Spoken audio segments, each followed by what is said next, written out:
welcome to No Such Thing as a Bad Movie podcast. I'm April Atmansky, and I'm here today with... Justin Niclot. And Colin Cunningham. We're still in quarantine. Of course we're still... This is really dating these podcasts if we keep talking about what week of quarantine Is it? we're in. Or we'll be in quarantine forever. So it'll make people feel like it's early on in this apocalypse that we're living through. People are going to be like, which apocalypse? If it's always quarantine, then... The giant ants! Oh no! So this week we went back to Stephen King Town, which was not planned. You mean Maine? Yeah, Bangor, Maine. Wait, it wasn't planned? So like you like put in the DVD and you went, oh, it's thinner! It wasn't in my plan! Not exactly, but I'm always happy to watch this movie. So we mentioned it at the end of the last podcast, Dreamcatcher, and we got a good response, and it was on Twitter, and it was my turn to pick, and I didn't really have anything planned, and I like this movie. This movie is enjoyable to me, so I was happy to watch something this week that I enjoy, and it's not like torture, like something like Swept Away or something. That's my last pick. So April doesn't think that the movie that's mostly about a man in a fat suit, whose fat suits get progressively smaller, is not torture. No. Now, I have to say that this movie, and I'm April's age, was advertised like crazy when we were teenagers. I don't remember it. I remember when the book came out, and I don't know what the time was. I'm guessing it was maybe like 3 years or something in between when the book and the movie came out. I'm just guessing. It's usually the case. I think this was, first of all, this is a Richard Bachman book. This isn't a Stephen King book. But it's credited Stephen King in the credits of the movie. Yeah, because I think the book came out in the 80s. So he wrote it under his Bachman. Wait, April, do you not know the story of Richard Bachman? Yeah, we do. It was like Stephen King's pseudonym where he could kind of do, different things. April speaks in the plural now. Well, I know that didn't he use a fake picture of like a guy who mows lawns or something? The lawnmower man. Don't you mean Pan, the goat god? Yeah, and then he started a band called Bachman Turner Overdrive. And so Richard Bachman, for people that don't know, Richard Bachman Turner Maximum Overdrive.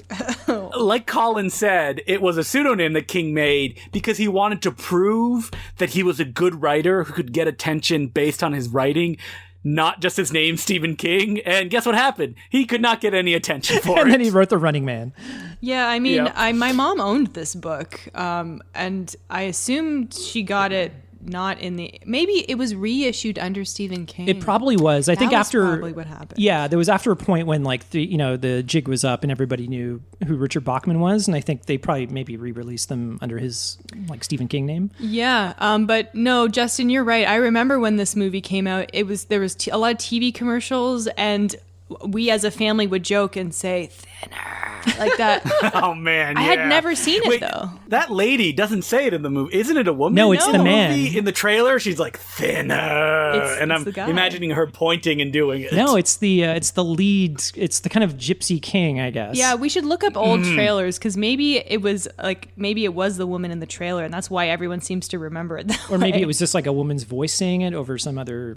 They can. I thought watching these trailers that a lady with a slingshot would play a much bigger part in the movie. That's like the dumbest I remember thing. as a kid being like, what? How do they defeat this thing with a slingshot? Because it's in every trailer. Oh my god, it's just like it. Slingshots again. Oh my god. Stephen King tropes this is the thing. It's like when you watch like two back to back, like as I mentioned last week, you see the same things in every book and every movie. And I kind of want to compare this a little bit to Dreamcatcher, whereas this is a much smaller movie, much smaller budget.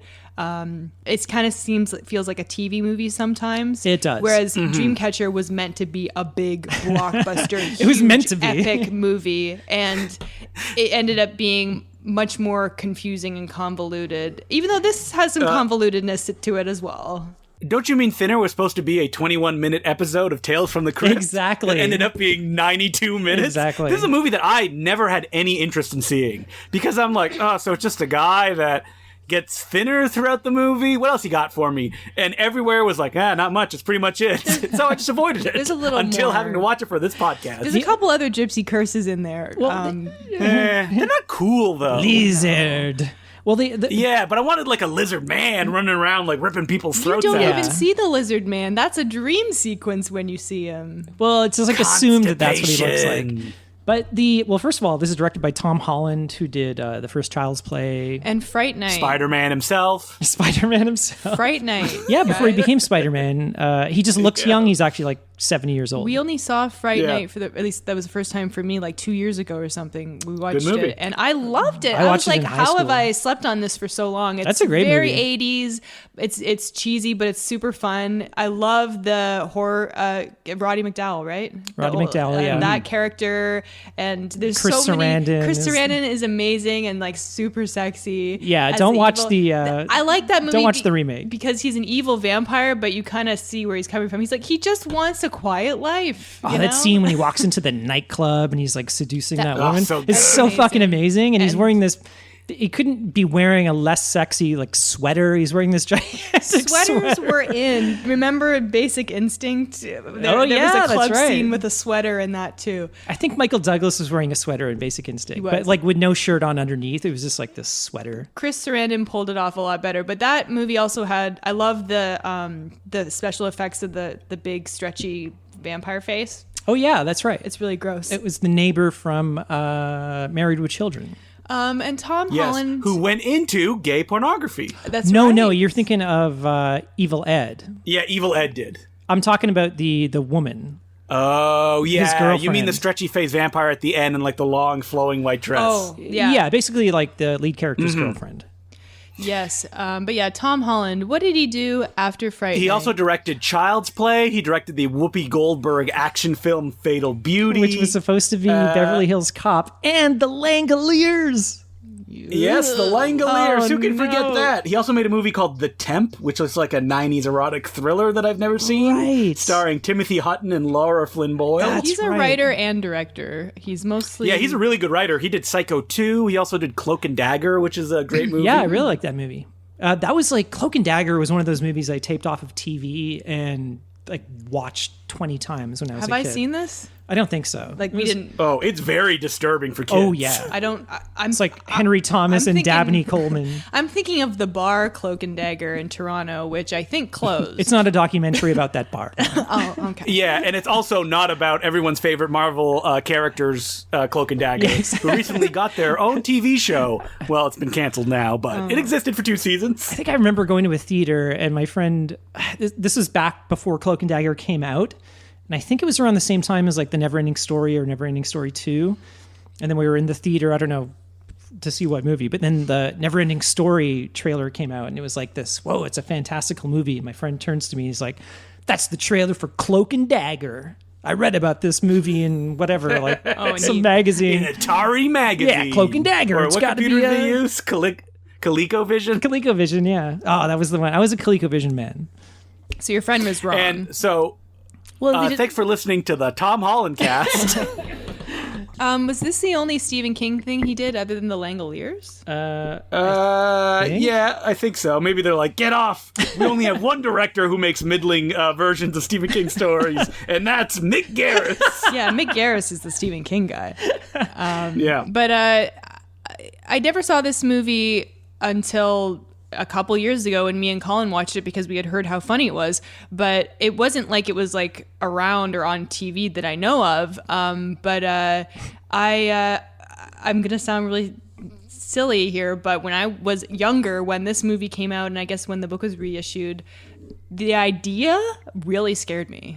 Like, I thought the idea of a curse and then you just keep losing weight until you eventually become erased, which is a line from the movie, was really scary. Now, the issue with this movie, or the great thing about this movie, is that it is supposed to be scary, but it doesn't come off as scary, and they're kind of riding that line between It goes, yeah.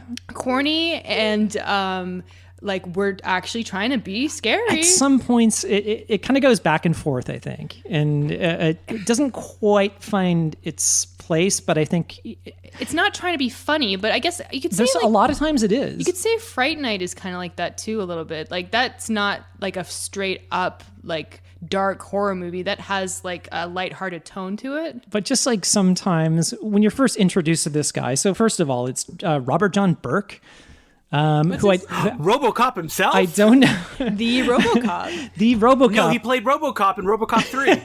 Who played RoboCop in RoboCop 2? Peter Weller. Oh, they got him back? Yeah. Yeah. Yeah, because Peter Weller's like, I want to wear the blue suit again. And they're like, sorry, Peter, we're going back to the gray. Oh, God. And he's like, no, blue or nothing. And they're like, all right, you're out of the role. But, all right, the third one's going to be a PG-13, and you got a kid sidekick. Robert John Burke, who I've only seen like in bit parts in television series, he is like a character actor, but he's not bad. He's got a... Yep, he's really good in Dust Devil as the titular Dust Devil. That is Richard Stanley's movie. Yeah, Richard Stanley's I've never movie. seen that. It's good. Yeah, but he's like one of those like grizzled character actors. He's in so much stuff that you've seen. He's in like Copland. He was in an episode of Witchblade, the TV series. Oh, yeah. He's a belligerent American in Munich. I saw him in an episode of Sex and the City. I think I've probably seen him more. I only think I know him from this movie and RoboCop 3, but... He has a very distinctive voice, which I like, Yeah. Which is a little hidden during the beginning scenes of this movie. When it doesn't he's quite super work fat. for a fat suit. For a jolly fat man, no. But later it works. It's like a... Why did he I mean, I wish he was either more grotesque or more fun. What do you mean, He his looks performance? gross Or in his fat suit. well, the fat suit... But he doesn't look gross enough. Yeah, I mean, well, should we just start by talking about the fat suit? Because the body doesn't look... It looks wrong. It doesn't look like a real person. What is like a successful fat suit? like the clumps? Do they exist? The clumps is Yeah, not the that clumps? successful. Well, I can't remember, but... You're right. Like, when has the body ever looked real? And, you know, somebody like him should be easy because people don't have an association of an actor in their mind. I know what and you... going, Yeah, oh, it's not a big star yeah. that you're looking at. But but it still looks wrong I was saying to April, there's something slightly like cartoonish, and it may be just the way he's playing it. You know, when we're kind of introduced to him, and he's always like wide-eyed and like, He has this like funny smile and this kind of like affable face that he's doing. I think he's trying to act too much through the makeup. Yeah. And so he's sort of, his portrayal is it's a little theatrical. Like But the makeup, it's a face, cartoonish a the little face looked good. Like the jowl, like it. We'll get into this, but great makeup in this movie. Fantastic makeup. We'll get to our rankings of how we thought the fat suit did out of 100. Yeah. But I'm sure. But like the thing about fat suits, and I'm sure they've advanced like the technology now, the materials. No, I'm sure. Fat suit technology.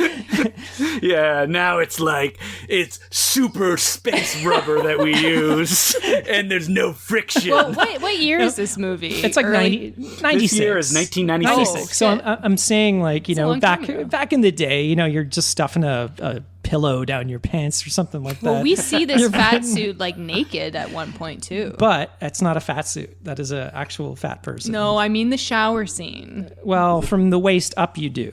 But the Yeah, thing about you're right. fat, and I've seen it in movies, and I can't just pick it right now, but it's the jiggle. It's the weight and the jiggle. It seems weird talking Sorry, I'm about just imagining Colin doing like a CGI fat suit and watching it like jiggle for weeks on end to get it perfect. you have to get that jiggle right, and when You're it's right. when it's just solid foam, The weight. you can tell it has no weight to it, and it's not hanging, it's not moving properly. So if a person moves fast, it's not sort of trailing after them and kind of rocking back and forth. No, I see that on RuPaul's Drag Race, where the queens use the hip pads, or like they will, if they're super thin, they'll pad their butt. But Right. when they shake it, it doesn't move, and it doesn't have the same effect Exactly. as a real butt moving. But you can tell that, you know, when he's got this fat suit on, it doesn't weigh as much. It's not adding 200 pounds to him, so it's not affecting his gait as well. So he's sort of doing what he can to kind of imply that he weighs a lot, which kind of but comes off a little cartoonish. But he's no like Daniel Day-Lewis. Daniel Day-Lewis would, or Yeah, if he wore a fat suit, you would buy it. okay, well here's a better example: is Dick Cheney, Vice. Same makeup person, Yeah, Greg Canham. But Christian Bale. Oh, I love Greg Canham. Does carry that better. Like it was. I was that's like, what I'm is Dick saying. Cheney? Is he played by Daniel Day-Lewis playing Christian Bale doing a Dick Cheney impersonation? Oh man, he's so good. He's so good. Inception. He well, yeah. I mean, you get it with like newer sort of materials, with like silicone or something like that. But it has more of like a jiggly appearance. Well, there's like 10 years difference between Vice and Thinner, so technology has more than that, gotten I would better. say. Yeah. But I mean, Greg Canham, he's won like 5 Oscars for his work. He did like Mrs. Doubtfire. And there's more makeup in this movie other than just this initial fat suit, but I guess we'll get to it. Go ahead. Let's get to the story. Okay, well, I think his name is Billy, our main character, right? I believe it's Billy. Let's go with Billy. Yeah, it's Billy Halleck. Yeah. He's a lawyer who's overweight, and he has a wife and a daughter, and he's got a big case defending the mob boss of Maine, Joe Montana. Fat Tony. Okay, so this is my favorite part of this Joe movie. Montana? Anytime Joe Montana shows It's up, the best. you're like, oh, this movie's getting good. I can't believe there's not enough Joe Montana in this movie. I said last week that Thinner was originally Stephen King. He wanted to write a Donald E. Westlake novel, like a Parker novel. Right. Joe Montana was that character. Like in the book, he's supposedly like even more of a Terminator type person. That he's like kicking butts and taking names the entire way through. Well, his name is Richie the Hammer Janelli. But like, yeah, so like Billy, the lawyer, gets him off. I don't know if they explain exactly for what, On but a technicality. Yeah. They kind of do. he It's was like gonna go away. he was going to go away for something. like hiring a hitman to kill somebody or something like that. And he Yeah. ends up getting him off through because some this guy shenanigans. had other hits out on him, and then it was a technicality. And then Joe Montana is like, Billy, I still owe you. You and me, we're like brothers, and if you ever need something, you just come Like to a me. gypsy curse or something. Let me know. I will help you solve it. just randomly. I'm just pulling that out of a hat. and he doesn't really meet up with him until like the last third of the movie. Well, he goes to his yacht, as you do, to have a big pasta dinner. But they're in Maine, so it's just hanging out on the dock. Well, here's the thing. What is the mafia contingent in Maine? It makes like? me wonder, like, is there like a mafia everywhere?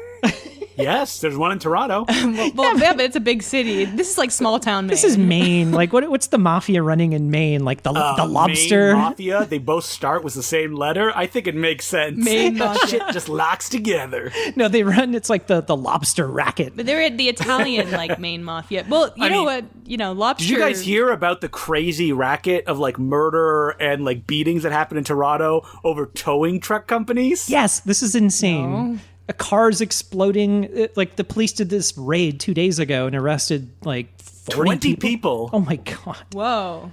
Yeah, there was like a warring tow truck companies.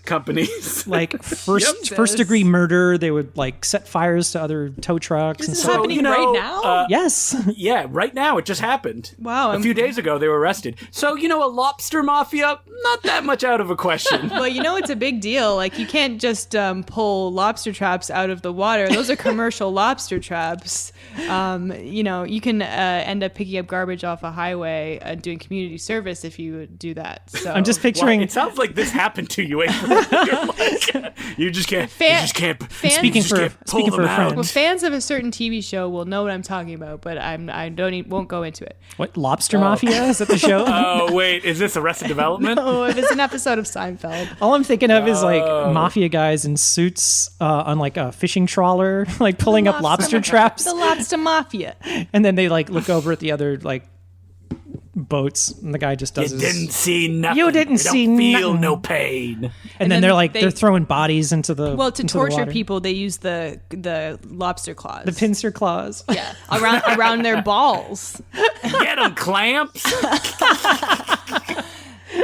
So Billy, the lawyer, after his big success, is driving down the road, and his wife has given him a BJ, as one does. As a little special surprise. And I mean, this is very irresponsible. Gypsy just runs out into the street. Well, first of all, the gypsies arrive in town in the opening credits. Also, we should probably not say gypsy because that's considered an offensive term. Although they do say it in this movie a lot, but they're known as. Well, yeah, I was thinking of what the term Romani. Romani, but Romani or Roma. Yeah, but Roma. I don't know. Okay. I've read that it's sometimes considered. I don't know. I think that the word, I mean, I can't speak because I don't know anybody who would classify under this, but using the word gypped is definitely like. Yeah. That's considered that's like Indian giver. It has racist connotations. Yeah, it's like you're ripped off. And they say I used to say that as a kid, like me too, all the time. But I was hearing that was offensive, like by the time I was in high school. But they don't say that in this movie, but they say that old gyp, and which sounds really bad because they're saying it with such hate. There's a the original name of the novel was Gypsy Pie. Yeah, that's not gonna sell too well. That was a song by Warrant, wasn't it? Thinner. Yeah. Listen, we need something like thinner. Yeah, the thing is, like the evil Romani man touches him and says thinner, but shouldn't he be saying like skinny man or something like that? Because he says like lizard to the guy who turns into a lizard, kind of. Yeah, you're like, excuse me, sir. I don't think is this supposed to be some kind of magical gypsy curse? So this is a world where magic exists. Anyway, so after the Roadhead incident. Well, first of all, I want to talk about the gypsies arriving in town in the opening credits. Yeah. It's so funny because these cars are arriving out of the mist. It's like they're driving out of the mist, like the Stephen King mist. That's a reference. Mm-hmm. It's like, whoa. They're meant to be scary, I guess. It's meant to be scary, but the music is kind of comical. But then later, they roll into town and they're basically setting up a carnival, and it's explained that this one group of Romani are like travelers, as they are sometimes called in other cultures, and again they have like games and stuff for kids and stuff, and then like the old man who is that like Billy's boss? No, it's the judge. Oh, it's the judge. Yeah, it's the judge and Billy's boss at one point are like, ugh. Yeah, he's like, they come here, they spread disease, and then Billy is like, I don't know, they seem to bring a little bit of fun. So he didn't even hate the Romani at all. Yeah, that's my big problem with this movie, is that I wish the Billy character was either more of a wide-eyed innocent or like a really evil person that you take joy in seeing him suffer. I agree, because he's in the middle. He starts off like kind of okay. He's joking around with his daughter. Like he has like a good home life. But then he doesn't really seem to show much remorse or any remorse actually for that car accident, because he's like, I didn't do anything wrong. And then later he turns into a huge asshole who commits murder essentially. Yeah. I kind of feel like after, so basically his wife is giving a blowjob, and we're introduced to like the Gypsy King. He's in the pharmacy. The Gypsy Kings, great band. Don't you mean the Romani Kings? Yeah, the Romani Kings. So he was in the pharmacy, and Stephen King is the pharmacist. Of course. Oh, it's a great cameo. So great, they bring him back again when they're in court. Yeah, his name is Dr. Bangor. Oy. Oh, boo! Bangor, Maine is where Stephen King lives. So while he's like getting his, he's got this like nose cancer or something like that. And he's getting like the old gypsy man. Now people will know him from My Big Fat Greek Wedding. He's the dad in that movie. So he's got a ton of makeup on, but then this lady that he's with, who looks like 50 years older than him, walks out into the middle of the street and then gets hit by Robert John Burke's character. It's revealed later that she's his daughter. Yeah. I'm like, and he's 110 years old or something. I think he was over 106 or something like that. It was like, oh my God. Yeah, which I figured out later is not necessarily magic, because he could have a like 70-year-old or an 80. Okay, if he was like 110 and he had a baby when he was like, say, like 15 or something, he could have an elderly daughter. But the first time I saw it, I thought it was supposed to be his like granddaughter or something. I thought it was his wife because No. she looks like she's about 80 something. But he's a magic man, so He looks like Doesn't he's matter. Yeah, we don't need to make logic. Yeah, he looks like he's about 50 assumptions about with this. like a lot of latex on his face. he has a big sore on his face, and that's part of the reason why we're supposed to be very like put off because it looks gross. Yeah, I wish he had like demon, like I don't know, helpers or something like that, which would have been offensive in the idea of who they're representing. But this is my issue with the movie. I wish he just like pushed further and there was like more elements, because what ends up happening is, the Gypsy King goes thinner, and then Robert Burke starts to lose weight, and the people that also had stuff to do with the court case, stuff starts happening to them. Much worse stuff. Yeah, and so faster. He kind of gets off because it's like, at first it seems like a dream. His wife's always been on his back about like losing weight and Going on a diet. the funny thing is like all around their house, all the artwork on the walls is food related. Yeah, it's like drawn like food art. There's food art, and It's then like, God, the production designer went a little far. they had one shot in his kitchen, and I swear to God, there is like 12 bags of big Doritos, like Potato party-sized Doritos. bags of Doritos. Yeah, so he's a snacker. He can eat anything he wants now, and he's losing weight. It's like, oh wow, she's got this big laptop that she types in, what do you weigh now? And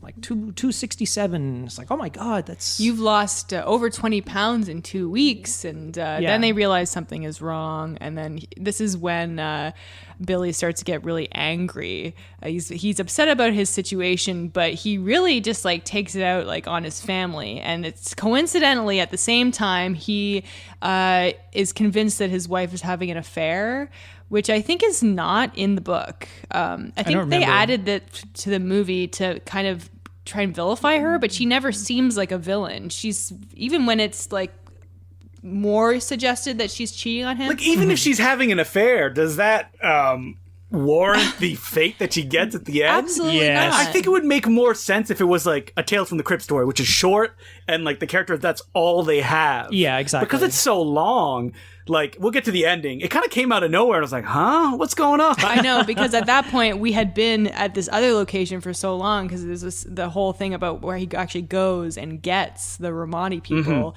But before that, he's just like rapidly losing weight, and he goes to the Glassman clinic. Well, which he is- again, what's even the point of that stupid Glassman clinic? He is scene? stuffing every time he's saying, "Oh, I lost weight." He is stuffing something into his mouth. He's eating chips and sundaes. Every scene.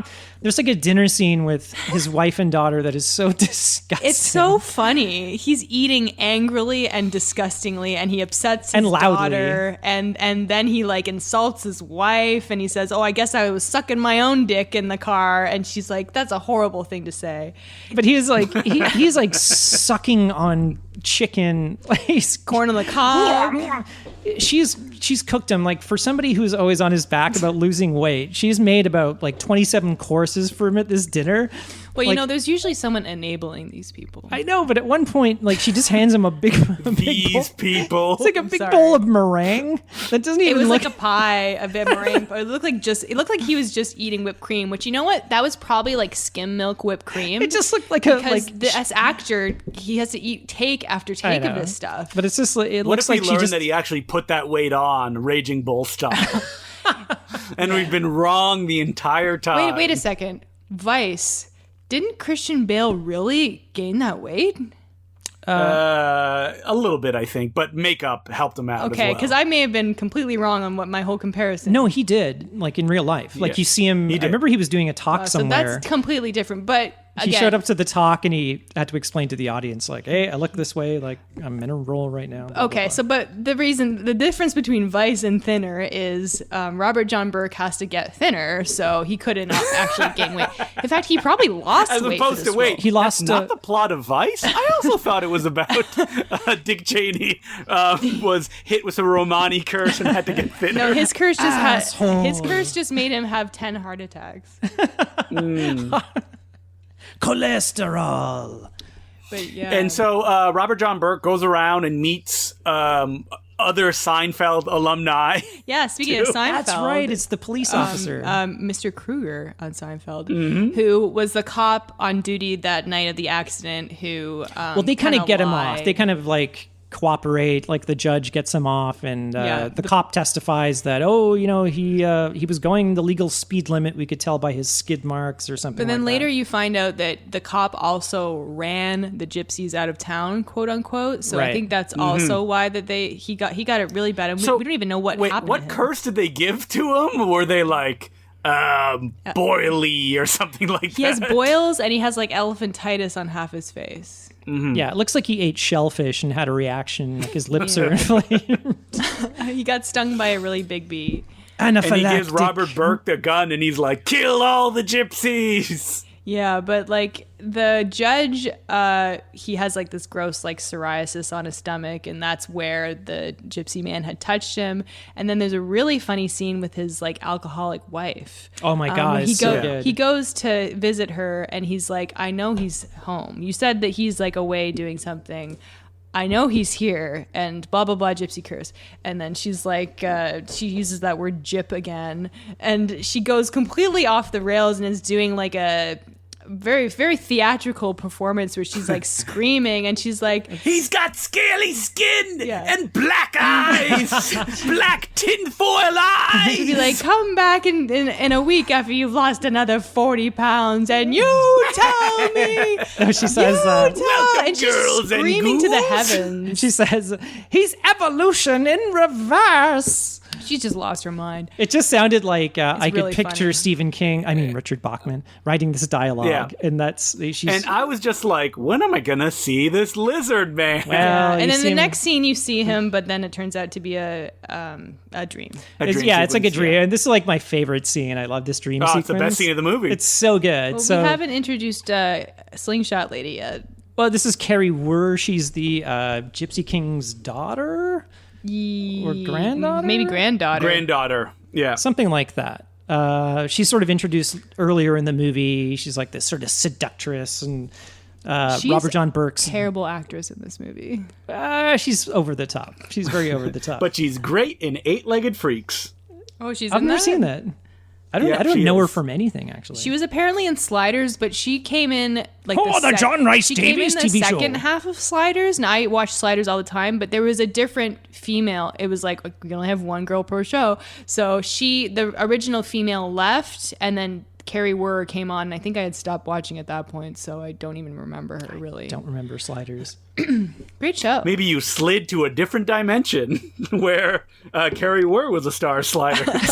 I mean, I remember it being great. I haven't seen it since the 90s. Oh, John. I watch it all the time as well, and I have no memory of the show. I just know John Rhys Davies was in it, and It was don't know John everything. Rhys Davies, Jerry O'Connell, Right.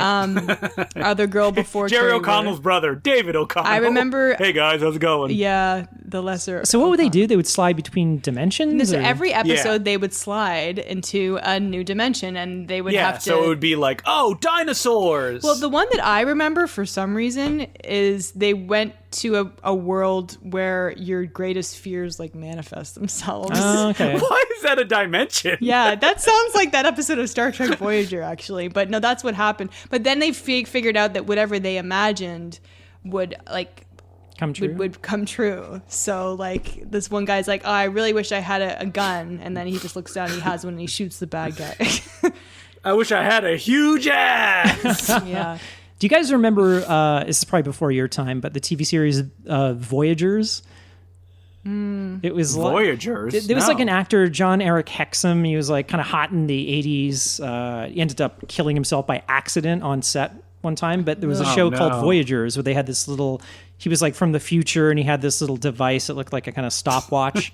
And then they would basically every episode, him and this kid sidekick would kind of slide, I guess, back in time to like I'll point out why me and April don't know about it, because the show only lasted 20 episodes and played from 1982 to 1983. Oh, just 1 year, right? it was like John Eric Yep. Hexum, and I think the kid's name was Minu Pilus or Peluche. Okay. Yeah. Was it good? It was great. I would watch it like every week.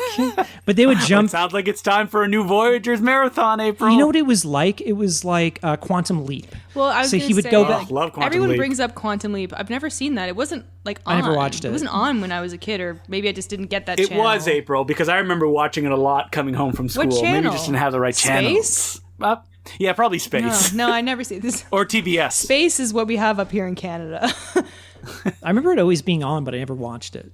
Well, I love Scott Bakula. I'm like, no, thank you. I saw Voyagers. Wait, you love Scott Bakula. In what? You know what? Lord of Maybe I Illusions. haven't actually seen him in anything. I just think he's attractive because I didn't even watch Enterprise. Seen like an episode. Oh, I watched Enterprise. That show is not very good. But I guess Scott Bakula was in American Beauty. I don't know, Behind the Candelabra? You a big fan of that Steven Soderbergh movie? I watched Informant? American Beauty a lot. He was in that. Was he really? That's right. He's He one was. of the gay neighbors. He has like one line. Oh, okay. Anyway, back to Thinner. So Carrie Wurr is the young gypsy lady, and she's kind of screwing around, and she spits a lot in this movie. That's supposed to be like her thing. When she doesn't like somebody, she spits on them. It happens like 3 times.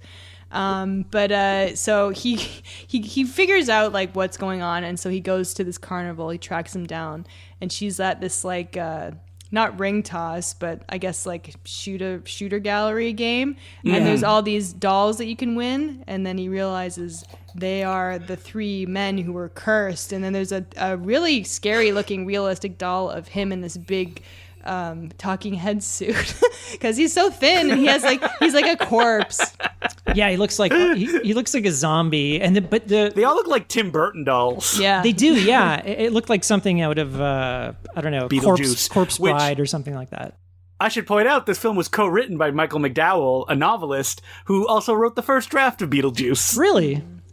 Yep. Michael McDowell is a great author, and his work hasn't really been adapted that much, and I don't know why he was writing on this movie, but it is not his best work. Oh, that's so funny. Could have been darker, I guess. But I kind of like how they, you haven't, at this point, you haven't seen the judge or the police chief. So they kind of show Robert John Burke's character, and the doll looks just like him. And you're like, oh, it's creepy. But then they show the other 2 characters, and you're like, oh, cool. Like, I wish I could see them. Yeah, they look gross. And then so he freaks out and runs away. And the judge pulls up a car and says, "Hey, get in." And he has this, he looks like he's turning into like a rock monster, actually. Because his face is like disintegrating off him. So they have some like CG effects over like the makeup effects.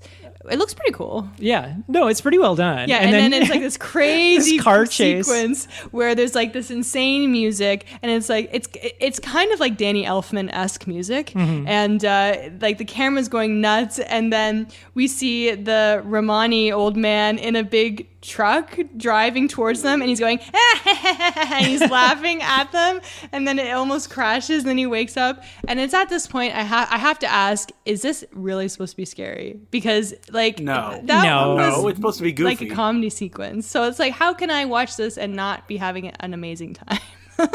Because not much is happening on screen. It's great. Other than that dream sequence, it's just Robert John Burke being like, man, I lost a lot of weight. Yeah, that sequence might be the best sequence in the movie. Oh, yeah, the nightmare sequence is hilarious. Sam Raimi was supposed to direct this movie in the 80s Yes. after Crime Wave. So it would have been his 3rd feature film for Dino De Laurentiis. And he said, I'd rather make Evil Dead 2 instead.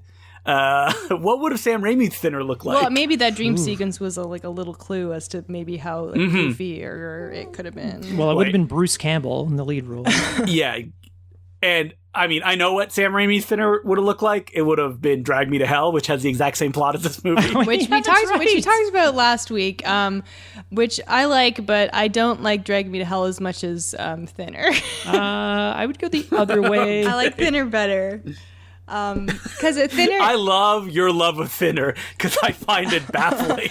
you know what? This is the 3rd time we've watched it now, and I love it. I love it even Insanity. more. You know. I don't know what you see in it, but it's good that every movie is somebody's favorite movie. Exactly. So I'm glad that Thinner can be yours. It's not my favorite, but what I will say is that this movie, I feel like it's like a modern B movie. And I mean, I know there are B movies now, obviously, but like it reminds me of like almost like a 80s B movie that, okay, like it's a horror movie, but it's fun. There's some goofy, like, you know, sequences. The only thing that this movie is really missing for that is like some fun gore. Like Have you ever watched any episodes of Tales from the Crypt, April? I don't think so. I think we just watched one of the movies. Because like every episode of Tales from the Crypt is like this. And Tom Holland actually directed 4 episodes. Oh, did he really? And, like, they have like dream sequences. It's all like crazy comeuppances at the end. No, I love like the Dutch like the angles thing. in this. There's all kinds of like close up, like low view angles. Well, maybe I have to check out Creep Show. Or Tales from the Crypt.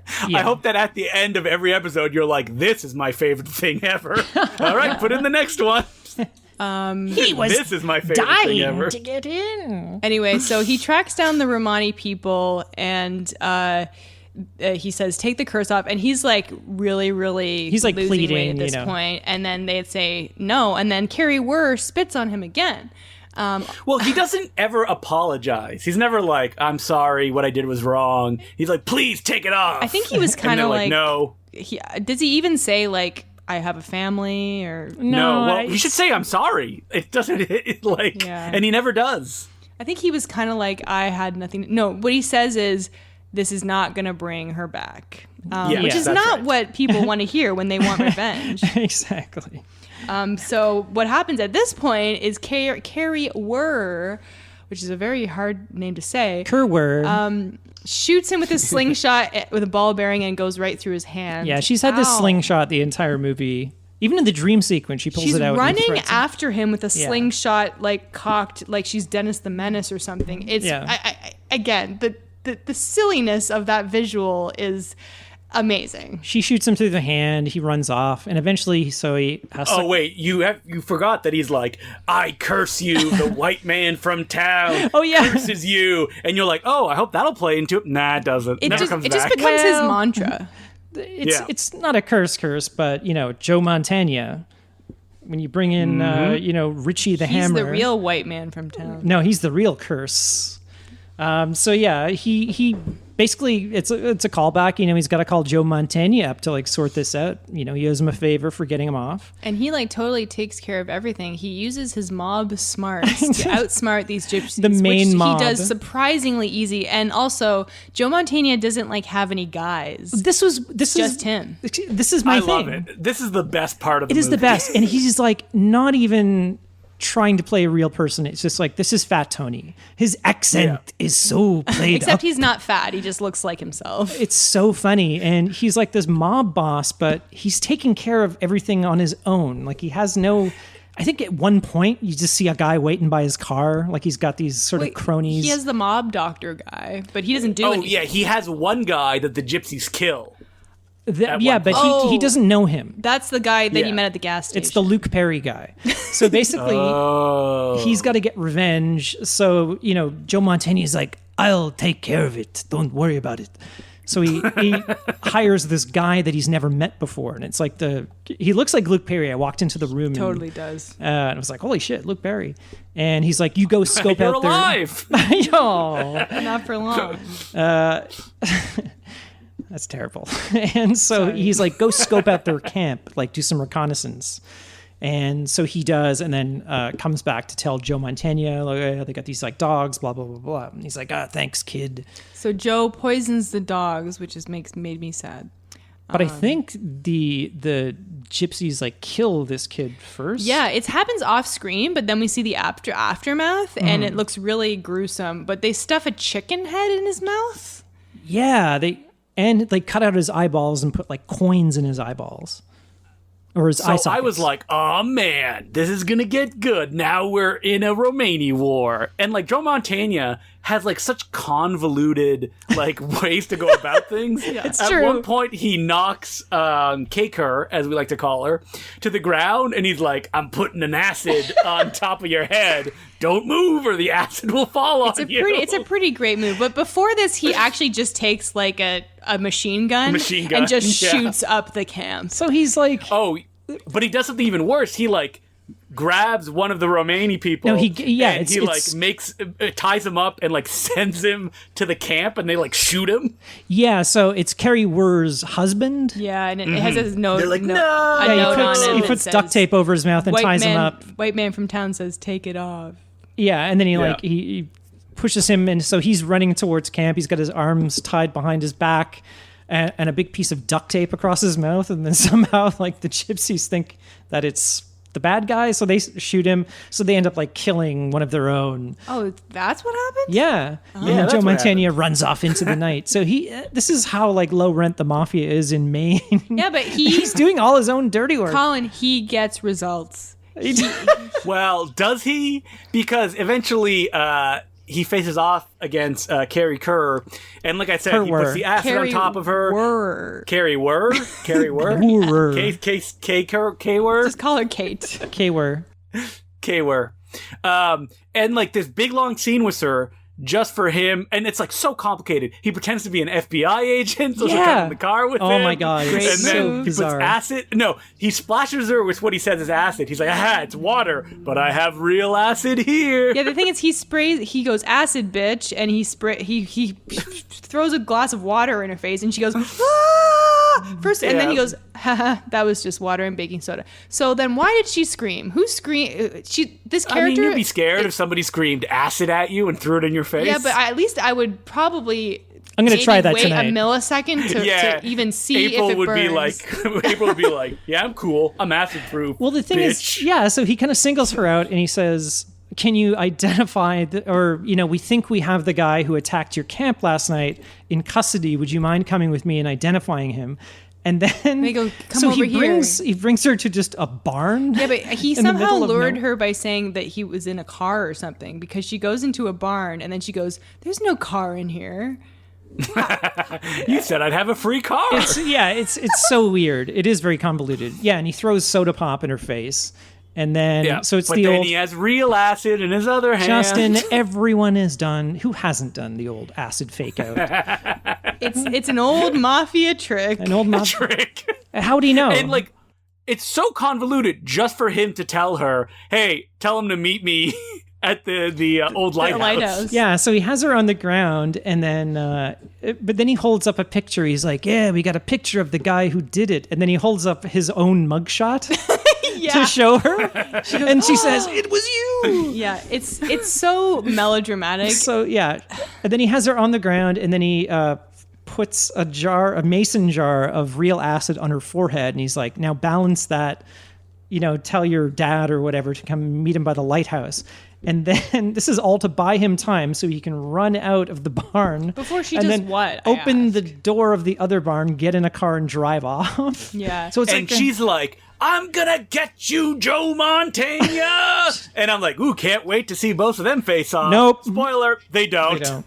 And I'll tell you why when we get to that moment. Okay. Well, at this point, I gotta point out that Billy basically looks like a corpse, and the gore like makeup, which is very few and far between before now, has looked really good. We had his hand with a hole in it, which looked pretty gross. Yeah, it you looked kinda see cool. it goes in like in front of his eye, and you see like his eye in there. Ooh, great camera work, and the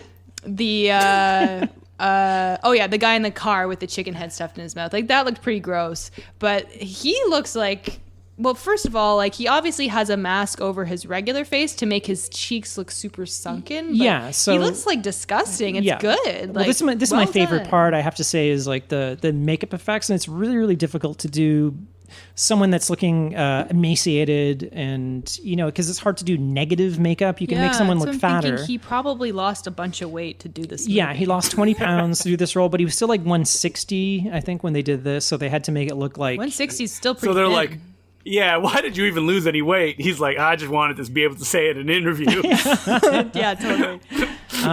But I think at this point, it's like the makeup starts to look really good when he's kind of losing weight, and they kind of built up his cheeks to make him look very bony. And he pretty much, when he's talking to the Gypsy King in front of the lighthouse in this scene, like he looks like a zombie. And speaking of makeup and animatronics, we get a living pie in this scene. A pie that is seemingly moving. It's sort of like undulating. So the gypsy man shows up and he's like, all right, fine. Like, you got me. I'll take this curse off. But You win. He has a cherry pie or strawberry pie. He cuts it open.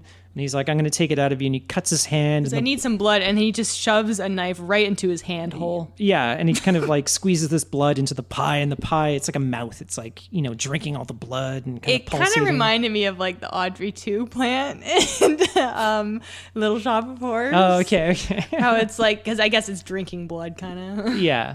But then he's got to give the pie. He's like, you don't have the curse anymore, but soon you have to give this pie to someone that you got hate. to give it to someone else. You got to pass the curse along. So whoever eats this pie soon, they'll die and die bad. They'll and die quick and clean. So, and then Billy is like, I know exactly who I'll give it to. And I was like, oh, he's going to give it to Joe Montana. No. Because why they've would been he? building up throughout the end of the movie, like, oh, Joe Montana's going too far. Oh. I think I think Billy is cool with it. He's getting results. Yeah, man. I love Joe Montana's character, even though he's great in this committing movie, murder. but like, the problem is that he just disappears. Like, he parks a car and we never see him again. Yeah, that's because their favor is done. He got him off. Well, he returned the favor. That's it. The Gypsy King is like, he was supposed to be killed, and I can guarantee you they shot this. In the book, Billy just comes back to the car, and Joe Montana, somehow only his hands are left. They've been cut off, and they're holding the steering wheel. oh my And God. the assumption is serious? that, like, yeah, I'm serious. I assume that, like, it's supposed to be the woman that came and did it to him. It doesn't make any sense in the book. And this feels like a movie that they stuck really close to the novel, Right. which I haven't read, I have to admit. And it's what we talked about last week in Dreamcatcher. You guys got to rewrite this stuff. Yeah. I mean, you got to change it when it Thinner's doesn't real work. tough. Well, I think they did change some things from the novel, from what I've heard. There's the end scene looks like it has things that are reshot, so it looks like they shot multiple endings. But I'm okay with for some reason, like, again, like what doesn't work about this movie is that we're not sure who we're supposed to like and who we're supposed to hate. Because are we supposed to hate these gypsies? Because I kind of don't like them, but they don't do anything They wrong. are kind of in the right. Yeah. But the Gypsy King, what he says to him is like, look, I wanted to put this curse on you because you killed my daughter, but you killed my granddaughter's husband, and your friend is causing us trouble. So you know what? Here's this pie that'll make it better. Before it escalates. Yeah. I mean, like, when I started the movie, I was hoping there was a version where he, like, faces off with a bunch of cursed people, like a lizard man. Maybe he attacks him. They have a fight in a room. And by the end, he looks like that skeleton dude that's on the cover. And he's, like, attacking his family. Yeah, that So picture. I don't know why. Maybe he has to murder them. You want but it to be that like never happens. you want it to be like the Monster Squad or something That like picture on the cover is not how he looks in the movie ever. It's false. No, it's that terrible. Never happens. You want like the three of them, the lizard, him and the judge, and like the police chief to form like this crime squad or something like that. Yeah, and they solve mysteries. Yeah, they're the original Ghostbusters. It's like the gorilla, the guy in the stovepipe hat. Go, Ghostbusters. But like, even though Joe Montana has done horrible things at this point, he's a likable character. So like, I don't want Because him. he's Joe Montana. Yeah, he's charming. You know, he's throwing fake acid on people. But the how thing- can I not be on his Hey, side? if I you were can guarantee you that he does not die in the movie because they did test screenings. Yeah. And people said, I didn't like that Joe Montana died in the film. Yeah, because like, hey, if you were in Robert John Burke's shoes, you were desperate. You would want Fat Tony to come and help. Exactly. Mm-hmm. So this brings us to the very end of this movie.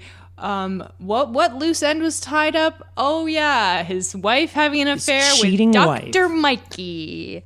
I had completely forgotten about this. Yeah, they really do a real like roundabout way of coming back to it. Because, like, suddenly, like, he hates his wife, which he's Yeah. never really shown any indication before. Well, earlier before he leaves town, he has that scene where he picks up the chicken carcass and is like eating Yeah, it he's with like, his hands. I've been eating! Yeah, he's like, what? Because she's like, you're crazy, a gypsy curse. Like, and he's like, well, what else is it? And like, he's freaking out, and he's got a mouthful of chicken. And again, I think this is supposed to be a scene of like domestic abuse, but how can it not be funny? Because he's got chicken in his mouth and he's spraying it everywhere. And So this Tales from the Crypt style ending, the ironic punishment, I think I would have maybe bought if it was like 21 minutes, but because it's like the movie's 98 minutes, and it ends with him being like, I have this pie that if anybody eats it, they will die a horrible death very quickly.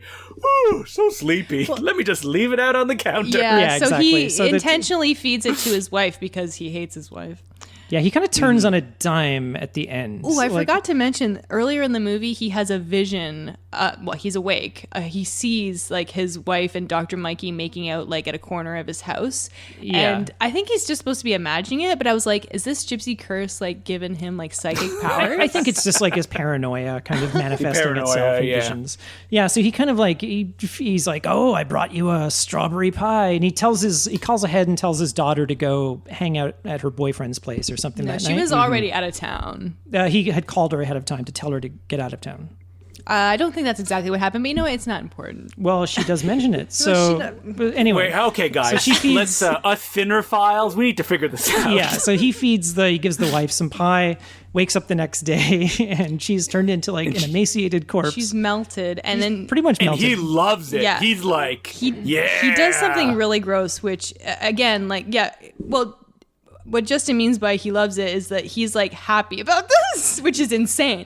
It's weird that like the first note I would give as a producer was like, I got to see somebody melt at the end of this movie. Yeah. Like, It's the that's what wife. we're waiting for. And you never see it. He's like, oh, what's wrong with you, baby? And he makes out with this corpse, and he kind of again going back to his obsession with eating, he's like almost like taking a bite out of her mouth. Yeah, he's like, Oh, he starts. wouldn't it have been great if he had like eaten her? He's like, I guess my appetite's back. Yeah, that would be good. and then he's like, strawberry. It's disgusting. And then we go downstairs. It's a little weird because you would think that if you eat the person that's also eaten something that's cursed them, maybe don't put your lips to there. Yeah, that's a really dumb Emaciated idea. Or Did. start tasting the pie. Yeah, he's like, Yes. oh, delicious. And then he goes downstairs, and then the daughter's there, and she actually apologizes. She says, oh, I'm sorry, I didn't go I wasn't where. supposed to be home, but I wanted to come home Yeah, early. she says, I was supposed to go, but blah, blah, blah. I just wanted to come home and say hi to mom or something like that. And it turns out, oh, she's eating a slice of pie too.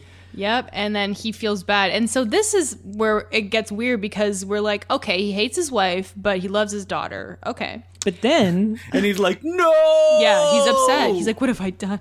no, he's like, what have I done? And that lasts for like 3 seconds. And then Dr. Mikey. No, he almost eats the pie himself. Well, Dr. Mikey knocks on the door, and he's like, hey, doctor, I've just got some pie. So he doesn't like give a shit, his remorse over his daughter eating the pie. Yeah. It lasts like 2 seconds, Lasts like and 2 then seconds. he realizes, okay, I'm going to feed, like, forget my daughter, I'm going to feed this to Dr. Mikey because I hate him too. White doctor from town. Door closed, the end. Very... Yeah, and then the camera pulls back, and it's like, da na na na na na na. And you hear like the Crypt Keeper laugh, and he's like, It looks he was dying to lose weight. It was- yeah. It was an odd ending, and we can tell that there were reshoots because during the part where he goes to eat the pie after he goes, what have I done?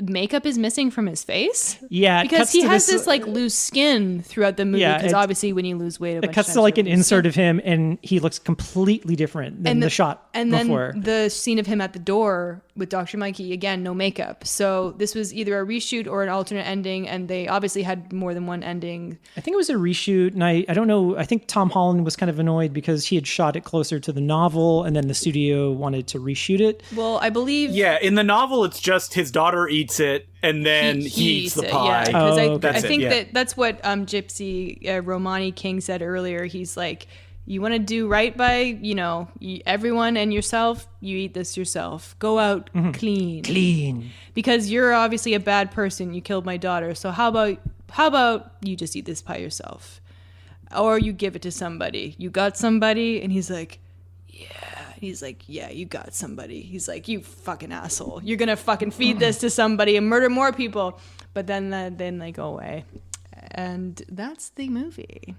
Oh, you know what? I'm just reading the trivia notes here. Lots of fun information. Michael McDowell wrote a draft in 1990, which would have probably been more closer to the Sam Raimi version. And Tom Holland did like 10 rewrites on it. Whoa. Probably to get it closer to the novel. I bet the Michael McDowell one is way wackier. Well, like, do you guys think it would be better if it was closer to the novel, or like we were saying last week, like maybe rewrite some of these Stephen I don't remember the King-isms? novel. Like I didn't read the novel. Yeah, I've never read the novel. I've read a synopsis of it. It's pretty close to the book. I used to work at a library when I was in high school, and so I'd get all these like books, and I could check out books for free and stuff like that. But I remember listening to the audiobook back when audiobooks were just like on cassette tapes. Mm-hmm. So you'd get like 6 or 8 cassette tapes, and I listened to the audiobook of Thinner, and then I just looked up the and I remember like the person reading it going Thinner. And it turns out it was Joe Montana who actually did the the audiobook. Oh my god! But I didn't know back then. I didn't know who the hell Joe Montana was. Was this after the movie came out? No, this was just by coincidence. It must have been before, because this is 96. He did the audiobook, and then he would be in the movie. Hey, you're listening to Joe Montana on tape, where I read the classics like Thinner. It couldn't have been, because I wasn't working at the library in 96. So this must have been before, and they probably had him re-recorded after the movie came out. Could be. I mean, they do that with audiobooks. They have people who were in the movies do them. It was Richard Bachman that read the book. Okay, so was it Stephen King? Yeah. We didn't exactly say like what we all liked about the movie. I mean, I did. Collins, We did. I made sure that everybody said it. I said it was Joe Montana. Yeah, Colin said it was makeup, and I think you said dream sequence. I did, April? but I like the whole movie. Like April, we know Thinner is your favorite movie of all time. We established that. Yeah, she wants to put up this like Thinner poster in the living room. It's really awkward. that'd be disgusting. No, it's a really good. It's just like a fun movie. As I said, like it's like a B movie. It's enjoyable. It goes by fast. It's 90 minutes. Yeah, it's kind of goofy and it kind of rolls along. It's one of the better Stephen King adaptations in that it's not like pointlessly confusing. One of the better Stephen King adaptations. I would say yes, but it's again, it's not. I'm not going to say this is like an Oscar-winning movie, but it is None of them It are. is an enjoyable beam. Actually, I think that I would like to point out that The Shawshank Yeah. Redemption is an Oh, Oscar-winning yeah, that's Stephen right. King it's movie. not Oscar-winning. It's Oscar-nominated. It was. I thought Shawshank Redemption did win No, some I things. believe it won nothing, but it was nominated for like 10 things or something like that. I don't know. Okay. But anything else to say about Thinner? It's available on Amazon Prime right now. Wouldn't it be funny if Shawshank was written by like Richard Bachman, and then like he got all the credit for writing the novel because like the movie was so good? He doesn't He's like, exist. No, He can't get It was credit." me. It was Stephen King. Yeah, he exists. Haven't you ever seen George Romero's The Dark Half? Oh, yeah. April, which is Oh, is that what that's about? I saw that in the theater. it's about Stephen King kind of like dealing with pseudonym. In the movie, it's about a writer who has a pseudonym who's actually alive. Yeah, it's Timothy Hutton. Yeah. Timothy Hutton and Timothy Hutton. He's like an evil version of himself. Together again for the very first time. The evil version of Timothy Hutton is like a greaser who like wears a leather jacket and has his hair slicked back. Yeah, that's right. I remember listening to the audiobook of that as well. Joe Montana reading it again. Reading the Stephen King novel, The Dark Half. All right, so I guess that's Thinner. it. Next week, I think, is Justin's turn. You should pick another Stephen King movie, yeah. so we do 3 Nope, Stephen I already King picked my movies movie. in You guys a know what it row. is. All right, well, no spoilers.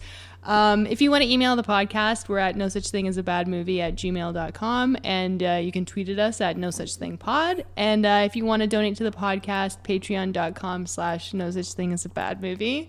And we'll have a bonus episode out every 2 weeks for the $5 patrons. Next week, we talked about a Dane DeHaan movie. Dendion. No, not the good one. The Cure for Wellness.